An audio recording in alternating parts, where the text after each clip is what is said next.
Hey everyone. So much has happened, okay?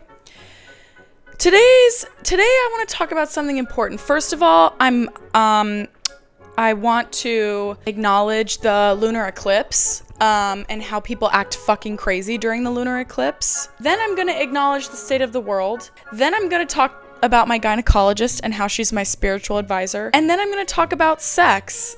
Because guess what?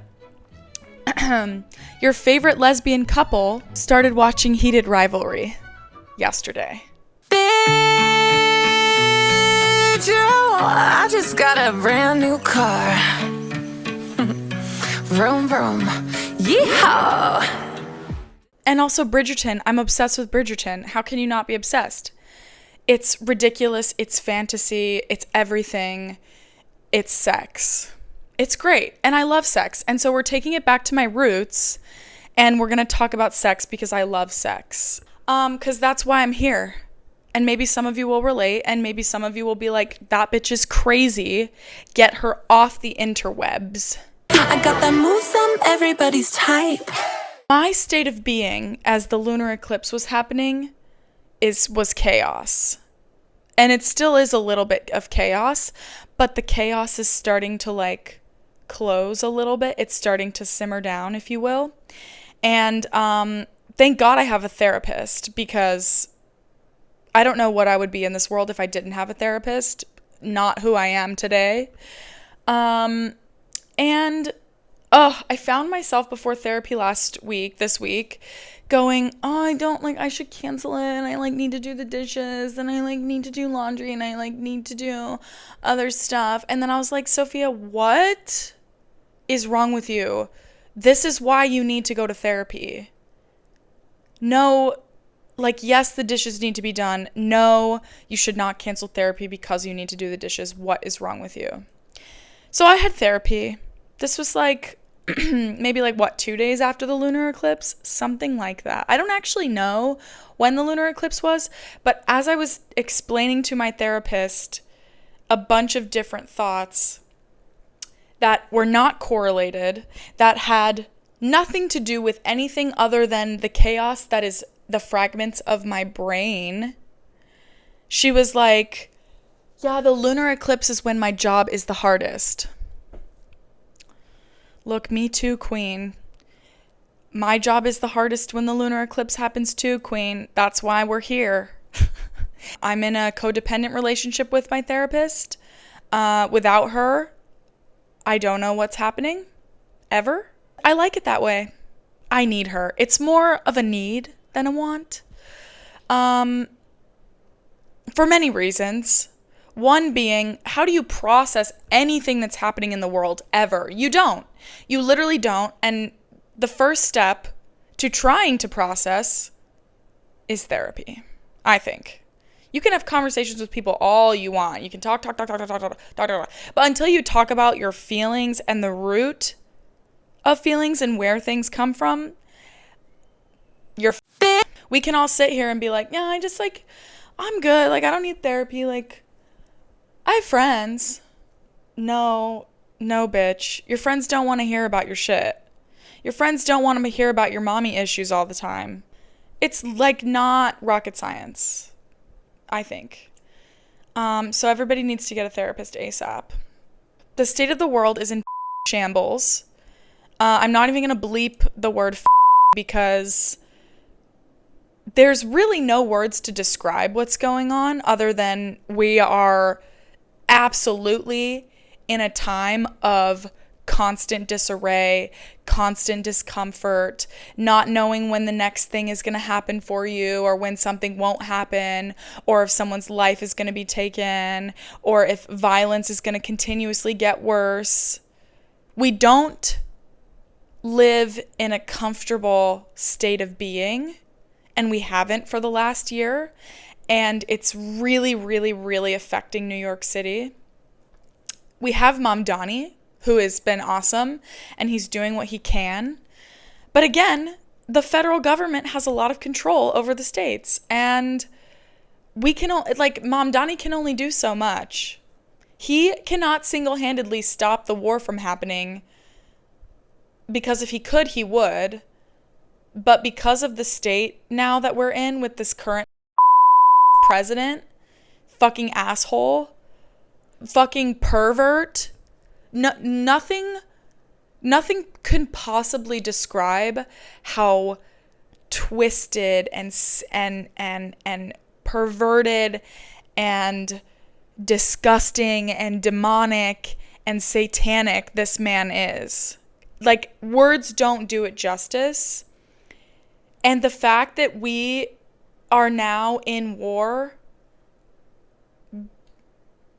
is proving 1984's point, the book, which if you haven't read it, you should read it. Beware of the thinking and the thought trauma that comes with reading 1984 and how relatable it is to 2026 and for the past 10 years, honestly. And because of that book, and because of what it says about war is necessary to keep people from being able to have things in life, to literally have things like tampons. All of the overproduction of goods goes straight to people in war. Just like there's a science behind the fact that war is necessary in order to keep societal hierarchies alive.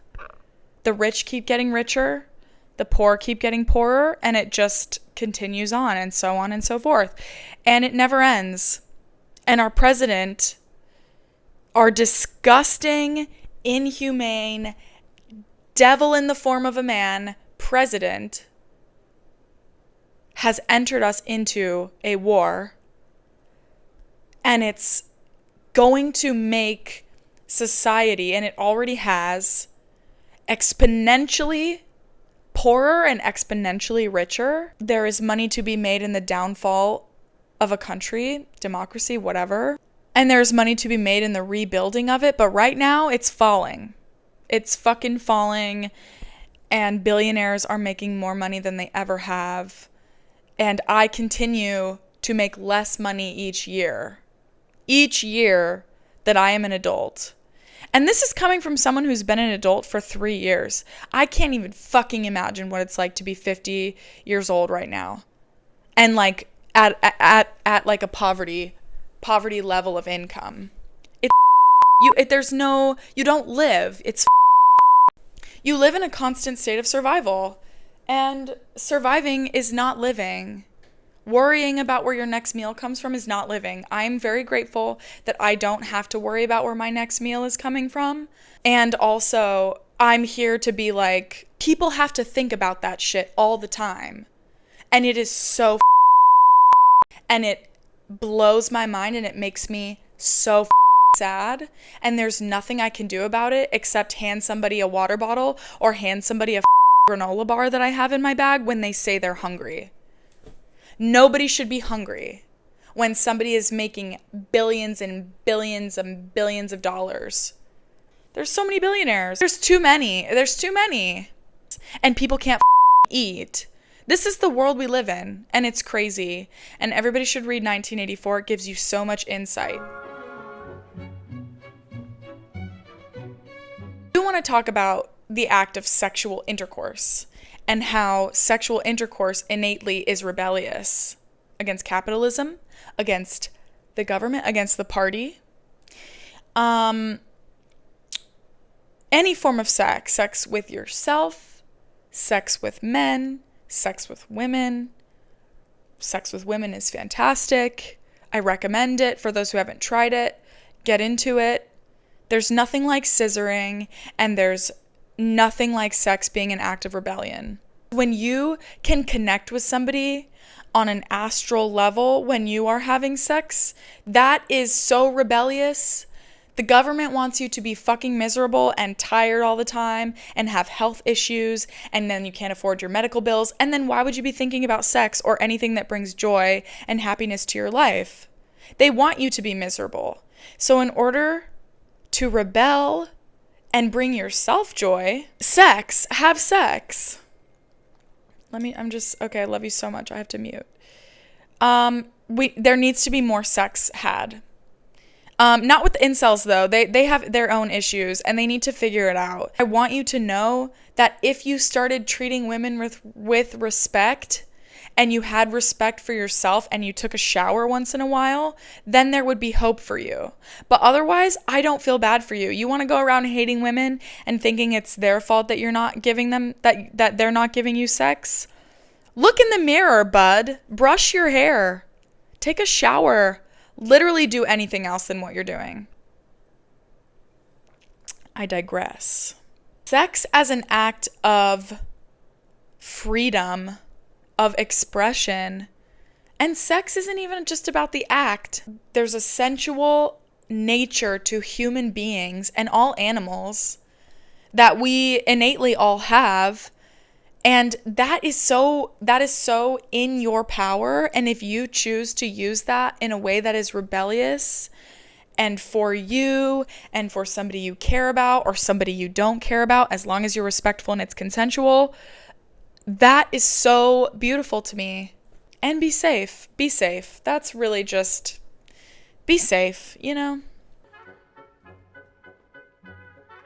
There's nothing more beautiful than two people connecting. The government wants to take that from us by depleting us of all of the joys in life and having to constantly worry about everything. But that is the one thing that the government cannot take away from you is your right to have sex. And if they come for that, run. To find love, to be who you are. That day could be among us soon. But for right now, each day, each hour, have sex. Have sex. Which leads me to my gynecologist being my spiritual advisor. So I had a gynecologist appointment this morning. Super early.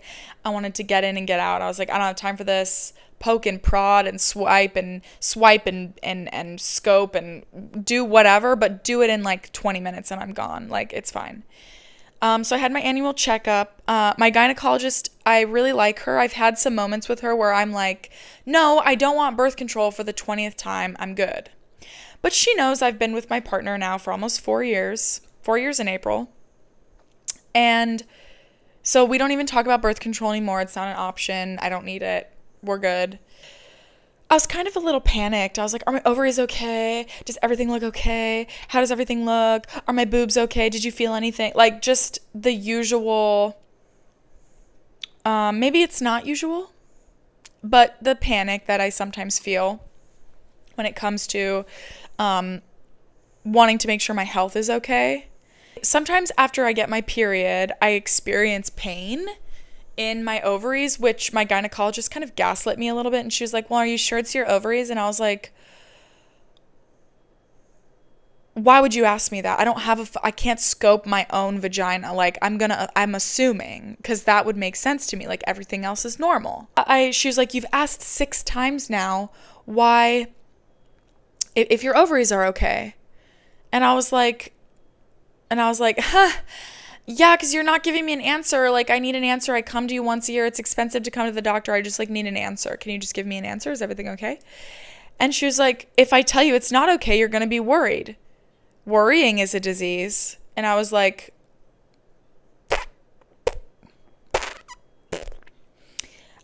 yes, Nina, I know worrying is a disease. I have it. I have the disease. I worry. How can you not worry? The state of the world has me worried all the time. And now I'm worried about my ovaries. I don't know why. Maybe I'm just redirecting the worry to my ovaries. So what? You're the doctor. Answer my question. So she goes, you're fine. You just have a small cyst in your left ovary. Ah! See, I knew it. I fucking knew it. I'm not dumb, girl. I know my body. I was like, yeah, because I was having pain after my period in my left ovary. I'll come back in 6 months, get it checked out. Hopefully it's gone.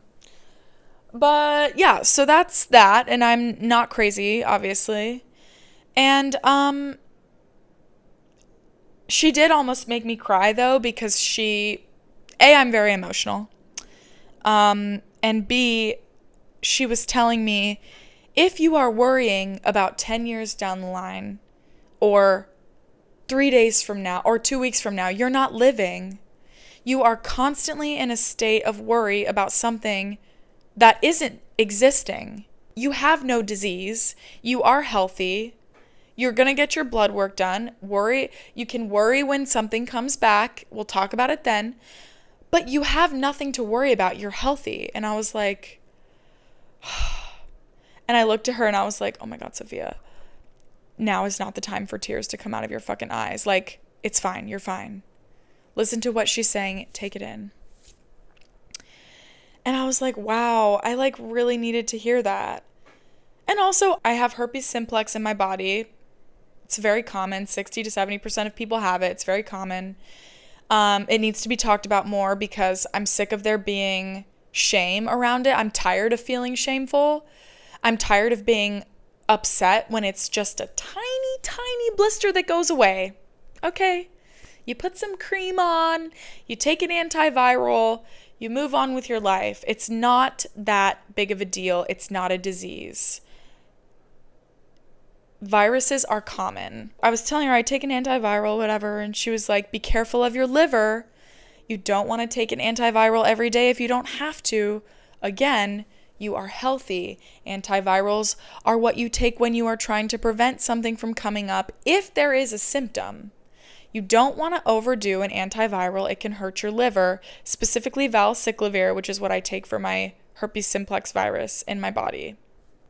Yeah, it's tricky out here. It's hard not to worry when you care about somebody and you worry about spreading something that's very transmittable under certain circumstances, not all circumstances. And if the doctor is not worried, then I should not be worried. And so I pass this message along to people who deal with the same thing. And also just because we need to like talk about it more, like I said. We don't talk about it enough. But also my gynecologist is my spiritual advisor. The power of the yoni is one that the world does not even know the half of. If women thought and led by their vaginas, we would be so, the patriarchy would be smashed. The world would be conquered. We would be in a much better place if the power of the yoni was harvested and used for the better. That vaginas, if they were weaponized, could split atoms. That makes no sense. You understand what I'm saying? The power of the yoni. We need to harvest it more. We need to worship it more. It's such a special thing and it's so fucking strong. And this is why I believe that my gynecologist is my spiritual advisor. This is what her signature at the end of her emails from the gynecology office that she works at says, lead the divine life of truth, love, and purity. Live to serve humanity. She also told me something today that because herpes causes pain because it lives in your nerves, she told me that there's like a neurological sensation. Compared it to a headache. So when you feel nerve pain, you can't see it. There's no active virus. It's just inside of you and it's nerve pain that your body is like not allowing to come to the surface, but it's there. And she compared it to a headache and she was like, there's something neurological about the herpes virus and the pain that it causes. And I was like, oh, that's so interesting. When I receive care from her, she's very gentle. She's very kind. She's thoughtful and she answers all my questions. Even though she gaslights me sometimes, she answers all my questions. She doesn't use one of those protractor things that opens up your vagina. So I'm not getting pried open like When she does the exam, she gently enters. She puts the swab in. She does her swabbage. Boom, boom, boom. Takes everything out. Done. No pain. 9 pain, negative pain, zilch pain. It's fantastic. And she uses lube, so nothing is like, I mean, every gynecologist uses lube, but it's not painful. It's fantastic. I don't necessarily enjoy it, but it doesn't hurt, and I'm very grateful for that. Because I know when women go to the gynecologist, they have the worst experience, and I'm here to tell you that there are doctors who don't use those freaking protractor things to spread you open like a big balloon and then shove a tiny little swab in there, and that's not the case for me and my friend and my spiritual advisor. Because of her, I'm cured. All my worries are gone. Actually had a moment of like, oh my God, when she was saying all of that to me about how I'm not living if I'm worried all the time. And she was like, what's the point of life then? And I was like, Nina, what on God's green earth did you smoke this morning? Because I want some of that. I genuinely think she doesn't smoke anything or do drugs or really do anything at all. I genuinely think she lives her life like that. She is a lot older than me. I'm 25 years old. I feel like it's common for 20-year-olds to be like, what the fuck's going on? Like all the time. I also would like to point out that people born in 2000 have experienced so much shit. My college existence happened during COVID. I was directly, educationally, life-changingly affected by COVID because I was in school in a pivotal time in my life, and my generation was as well. I'm not discrediting the fact that anyone else experiences that as well, or anyone else experienced that, but I do want to say, like, my generation, I see you, we are experiencing change at such a rapid pace all the time because of the way that we grew up and where we fall into the timeline of all of the events that have happened. 2001, 2008, 2020, 2026, 2016, like all of it. So I just want to like shout out Gen Z because people think we're dumb and we're not. And I sit here today to tell you that I'm not dumb. And if you think I am, I'm a businesswoman, okay? I run this shit. I run my own shit. I am my own boss. Back to sex. It's always we're going to go back to sex because I love sex. I love Bridgerton so much. Oh my God, I love it. I watched, obviously, the first 3 seasons. Season 4 came out this year. Season 4 started, and I was a little bit like, I don't know about this. It's kind of cringe. Like, I don't know. You know, it's not, it's, I'm not, like, in it yet, so I'm not, like, able to see past the, I yearn for you. Like, that sort of thing. But once you get into it, like, you start seeing past that, and you're like, fuck. And also the conversations that Violet Bridgerton, who's the mom, has with her kids, and how the other moms treat their kids, and just, like, everything in the vein of, like, family and mother and son relationships, mother-daughter relationships. Everything involving that is so, so nuanced and good, and I love watching and analyzing those parts of the show. And the sex scenes. But it's very, very entertaining. I'm not having sex with men. I'm having sex with a woman. And I'm so entertained by these sex scenes because it centers the woman. And I'm going to say that one more time. These sex scenes center female pleasure and the lack thereof. And I think that that is what makes this show so good to the eyes of anyone watching, even queer people who are not having sex with men and are not hetero. And it is so, so refreshing and empowering, and it feels so good to watch a woman experience pleasure from a man on screen in the way. It's still not real life because things happen in sex. You giggle, whatever. That's talked about in season 4 when Francesca can't have an orgasm, or as they call it, reach a pinnacle. A pinnacle? A pinnacle, my lord. And so, yeah, it's so empowering. There in like season 3 or season 2, I can't remember, Daphne, when she gets married to Rezjan, who's like such a hot man, and they have sex all over his new castle, she is just being eaten out all over his castle. I love it. I love it. I'm like, that's the most lesbian shit I've ever seen in a hetero show, you know?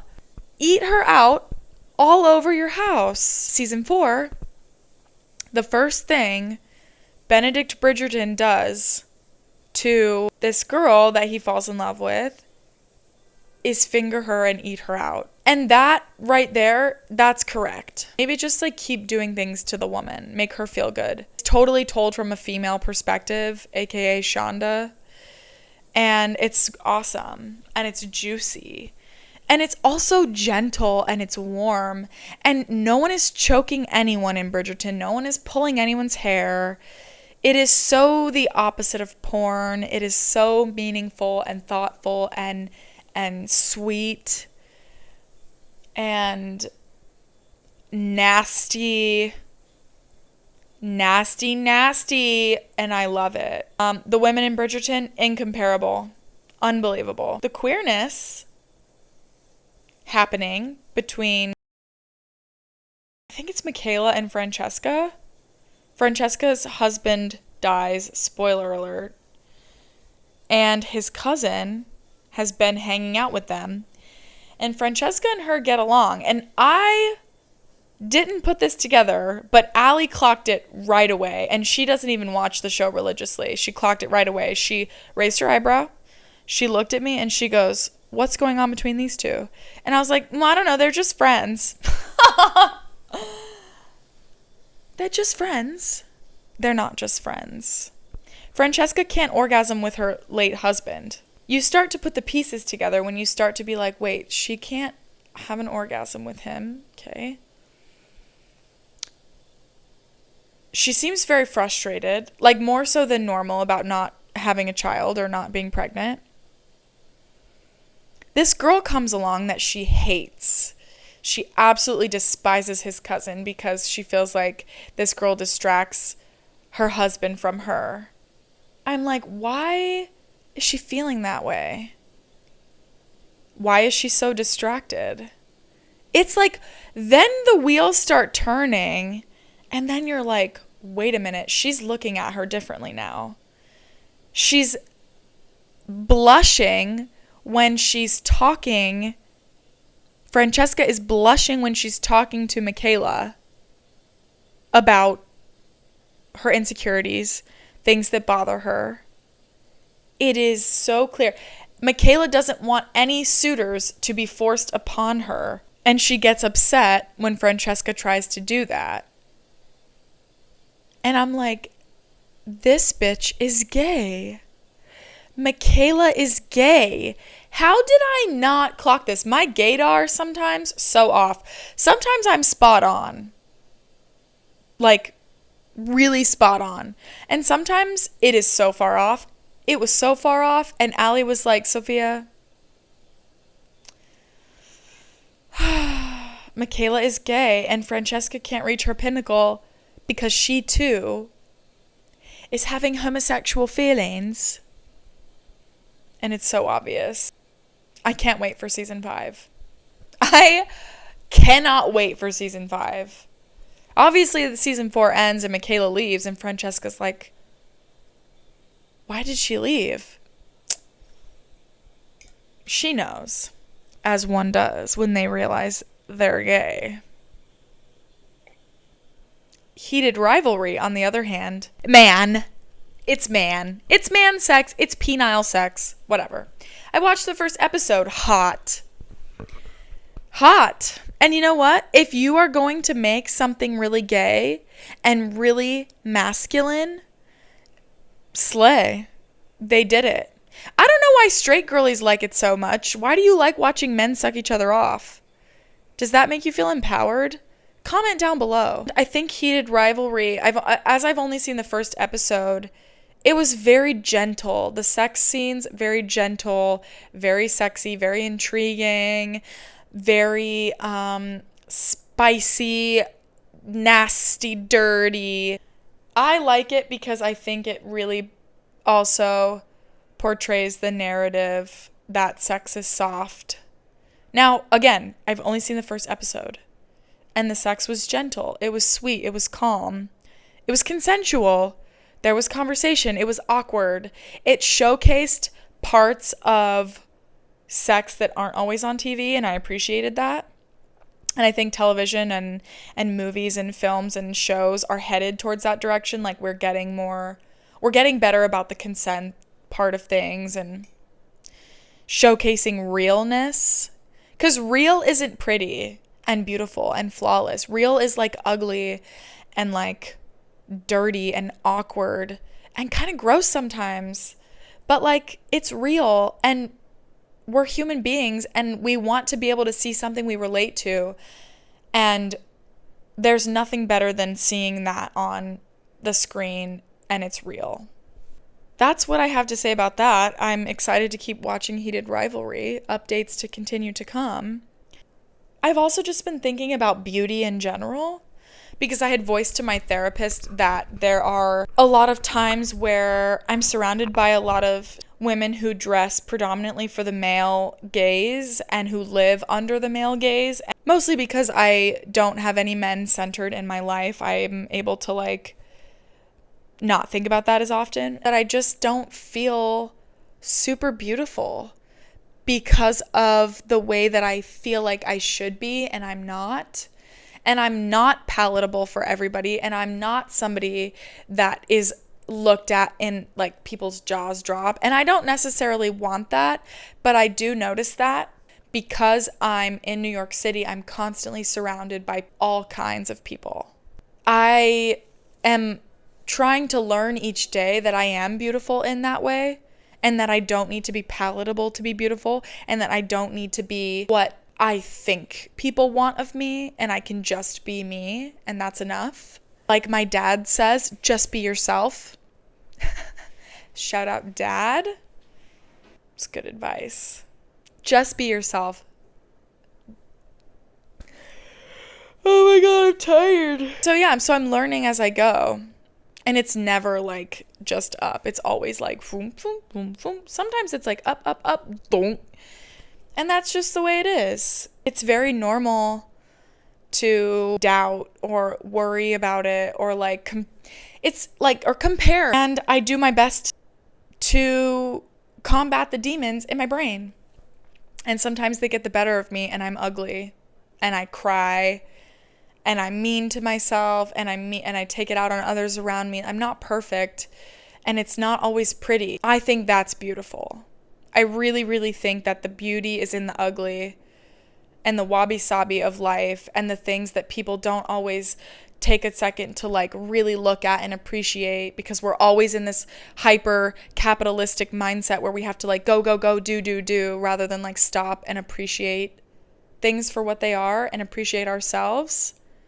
And so I'm trying to do that more.